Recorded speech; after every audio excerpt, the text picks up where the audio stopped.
Pole দিয়ে ভারতে পালিয়ে যাওয়ার সময় ছাত্রলীগের সভাপতি সাদ্দাম হোসেন গ্রেপ্তার করেছে র‍্যাব ২। পরে তাকে মোহাম্মদপুর থানায় হস্তান্তর করা হয়। সাব্বির আহমেদ জানাচ্ছেন বিস্তারিত। ৫ আগস্ট সরকার পতনের আগে কোটা সংস্কার আন্দোলন চলাকালে শিক্ষার্থী ও সাধারণ মানুষের ওপর নির্বিচারে গুলি চালায় আওয়ামী লীগ, যুবলীগ ও ছাত্রলীগের নেতাকর্মী। ২২ বছর বয়সী সবুজ হত্যা মামলায় তাকে গ্রেপ্তার করেছে র‍্যাব। না আর মায়েরই শেষ রক্ষা হলো না। প্রথমবারে কিন্তু সাদ্দাম পর্বে একটা কথা বলতেছিল, আন্দোলন ২ দিন হবে, ৩ দিন হবে, ১ সপ্তাহ হবে, তারপরে আন্দোলন থেমে যাবে, কিন্তু ক্যাম্পাসে ছাত্রলীগ থাকবে, পই পই করে হিসাব নেওয়া হবে, সাবধান কারা কোথায় কি বলতেছেন, প্রত্যেকটা ঘটনার বিচার করা হবে। তবে বিচারপতি আবার তোমারই বিচার শুরু হচ্ছে। বিশ্ববিদ্যালয় সহ দেশের বিভিন্ন স্থানে বিচার বহির্ভূত হত্যাকাণ্ডের ঘটনায় উদ্বেগ প্রকাশ করে বিবৃতি দিয়েছে বাংলাদেশ ছাত্রলীগ। রোববার ছাত্রলীগের কেন্দ্রীয় সভাপতি সাদ্দাম হোসেন এবং সাধারণ সম্পাদক শেখ ওয়ালি আসিফ ইনান স্বাক্ষরিত এক বিবৃতিতে এই উদ্বেগ জানানো হয়। আসসালামু আলাইকুম রহমতুল্লাহ, সবাই কেমন আছেন? আশা করি সবাই অনেক অনেক ভালো এবং সুস্থ আছেন। সবাইকে স্বাগতম জানাচ্ছি আমাদের আরেক নতুন ভিডিওতে। প্রতিদিনের মতো আমি আপনাদের সিরিয়াত ফারুকি। আন্দোলন যাবে, আন্দোলন আসবে, ছাত্রলীগ আজীবন থেকে যাবে। মনে আছে আমাদের সেই আদুবাইয়ের কথা, ছাত্রলীগের সভাপতি ইনান এবং সাদ্দাম হোসেনের কথা?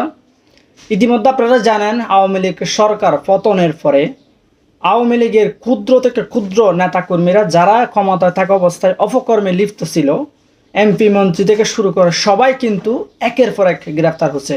সকালে ঘুম থেকে ওঠার পরে মোবাইলটা হাতে নেওয়ার পরে যখনই ব্রেকিং নিউজগুলো দেখি, তখনই দেখি যে এক একটা কোর্ট অর্থাৎ এক একজন গ্রেফতার হয়ে গেছে। হয়তোবা কোনো এমপি, হয়তোবা কোনো মন্ত্রী, হয়তোবা কোনো নেতা, একের পর এক এভাবে যখন কোর্ট খেয়ে যাচ্ছে, তখনই আমাদের সেই আদুবাইগুলো কোথায়? ছাত্রলীগের সভাপতি সাদ্দাম হোসেন এবং ইনান কোথায়?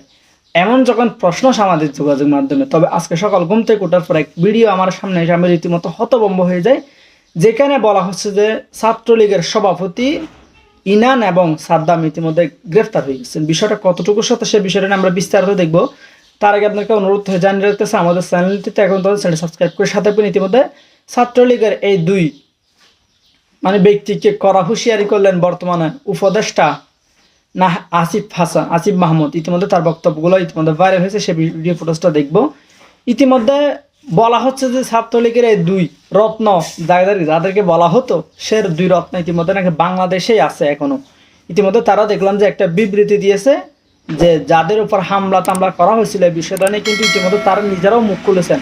তবে অনেকে বলতেছে তারা নাকি ইতিমধ্যে গ্রেফতার হয়ে গেছে। বিষয়টা নিয়ে আমরা বিস্তারিত জানার জন্য ভিডিওটা দেখতে হবে। বিস্তারিত জানার জন্য ছোট্ট একটি অনুরোধ জানিয়ে রাখতেছে আমাদের চ্যানেলটিতে নতুন করে চ্যানেল সাবস্ক্রাইব করে সাথে দেখবেন। চলুন আমরা আমাদের দুই আদুবাই আসলে কোথায় আছে বা তাদের বর্তমান পরিস্থিতি কি, বিষয়টা নিয়ে আমরা একটা ভিডিও ফুটেজের মাধ্যমে বিস্তারিত দেখে না আর মায়েরই শেষ রক্ষা হলো না। প্রথমবারে কিন্তু সাদ্দাম পর্বে একটা কথা বলতেছিল, আন্দোলন ২ দিন হবে, ৩ দিন হবে, ১ সপ্তাহ হবে, তারপরে আন্দোলন থেমে যাবে, কিন্তু ক্যাম্পাসে ছাত্রলীগ থাকবে, পই পই করে হিসাব নেওয়া হবে, সাবধান কারা কোথায় কি বলতেছেন, প্রত্যেকটা ঘটনার বিচার করা হবে। তবে বিচারপতি আবার তোমারই বিচার শুরু হচ্ছে। দুনিয়ার যে প্রান্তেই থাকো, বাংলাদেশে প্রবেশ করলেই তোমাকে আগে ধরা হবে। তো গেল ১৬ বছর বাংলাদেশের বিভিন্ন শিক্ষাঙ্গনে নানান ঘটনা ঘটেছে, এটাকে অস্বীকার করার কোনো সুযোগ নেই। ছাত্রলীগের মধ্যে অছাত্রদের অবস্থানই বেশি ছিল, যারা অনেক মেধাবী ছাত্র বকে গিয়েছিল, আবার অনেক বকে যাওয়া ছাত্র তারা তো বকেই গেছিল। আর রেজাল্ট কি হয়েছে?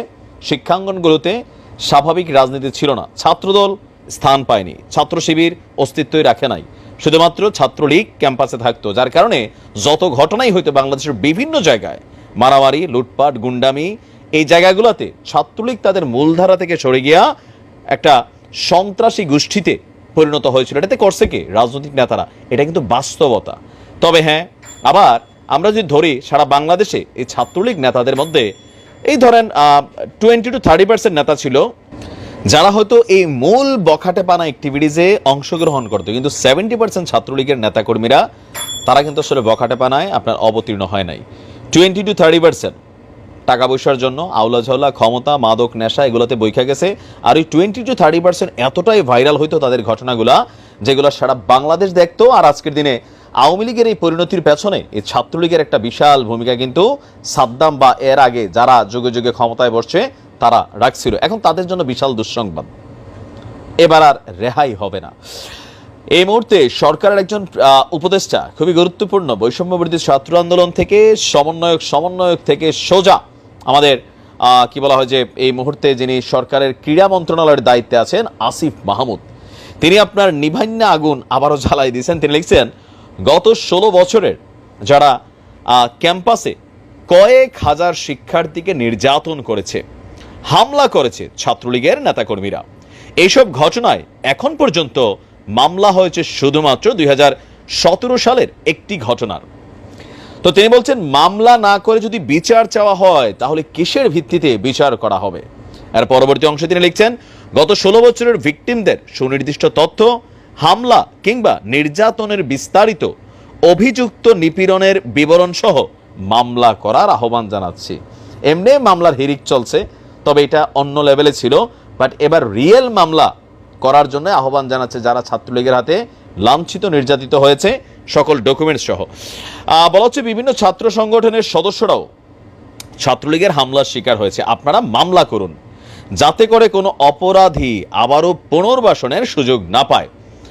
তবে সুনির্দিষ্ট অভিযোগ ছাড়া মামলায় কারো নাম না দেওয়ার অনুরোধ থাকবে। এখানে তিনি বলছেন যে শুধু ছাত্রলীগ করতে, যে বললাম না 70% ছাত্রলীগ করতো, বিভিন্ন কারণে ক্যাম্পাসে গেছে, যাই দেখছে আওয়ামী লীগের যুগ চলে, ছাত্রলীগ না করলে ঝামেলা, তো এরকম লেবাস অনেকে ছাত্রলীগ করতো। বেসিক্যালি যারা নিরপরাধ মিছিল দিছে শুধুমাত্র এই অভিযোগে বা এই কারণে তার বিরুদ্ধে মামলা করা যাবে না বা না করারই অনুরোধ জানিয়েছেন। কাদের বিরুদ্ধে?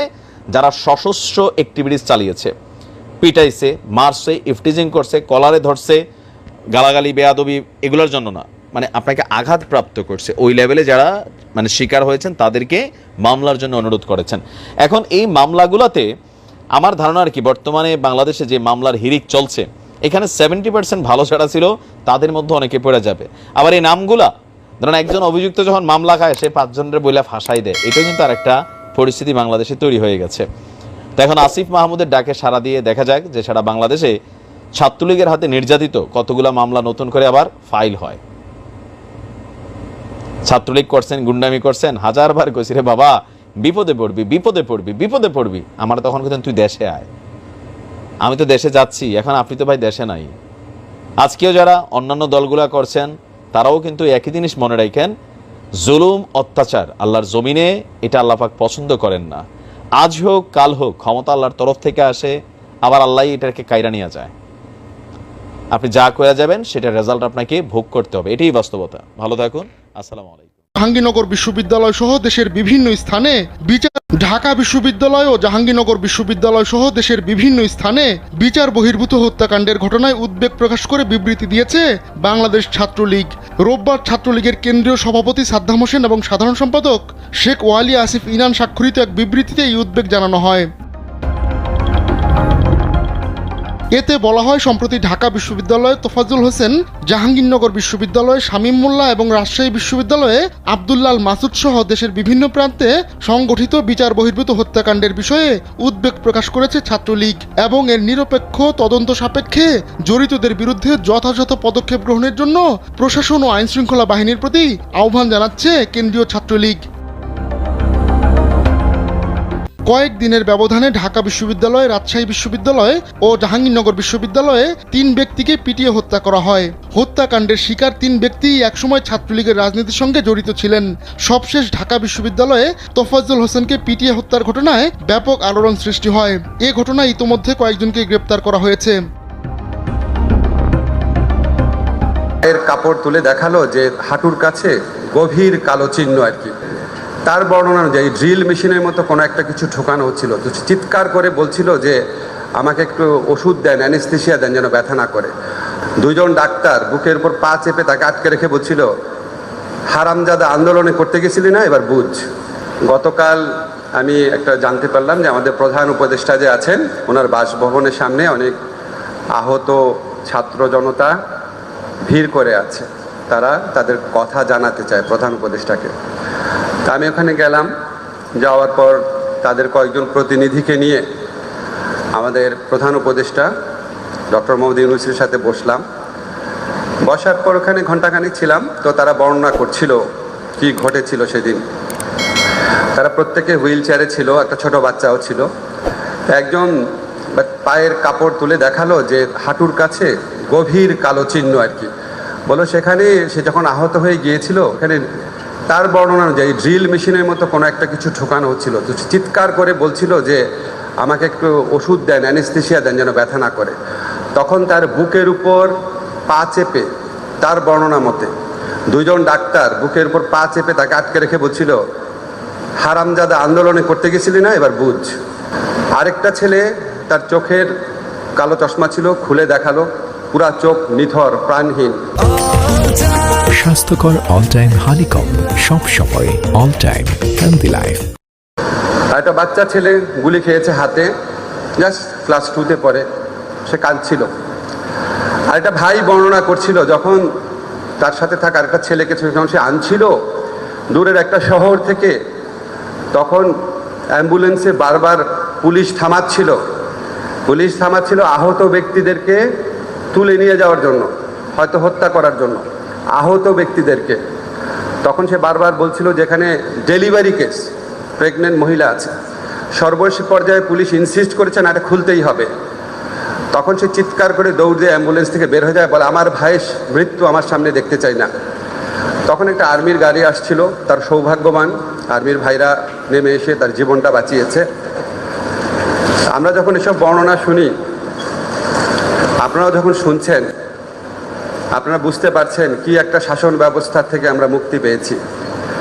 আমি আগে বক্তৃতায় শহীদদের নাম নিতাম, তারপর মনে হয়েছে যেসব শহীদের নাম আমরা জানি না, তাদের মৃত্যু তো আরও অনেক করুণ, অনেক ভয়াবহ। এপিসি থেকে একটা আহত ছেলেকে ফেলে দেওয়া হয়েছিল, আপনারা দেখেছেন, যদি না দেখে থাকেন সবাই দেখবেন, প্লিজ দেখবেন। আহত শরীরটাকে ডিভাইডারের উপর দিয়ে এমনভাবে ফেলা হয়েছে, মরা কুকুরকে বা আহত কুকুরকেও আমরা এইভাবে ট্রিট করি না।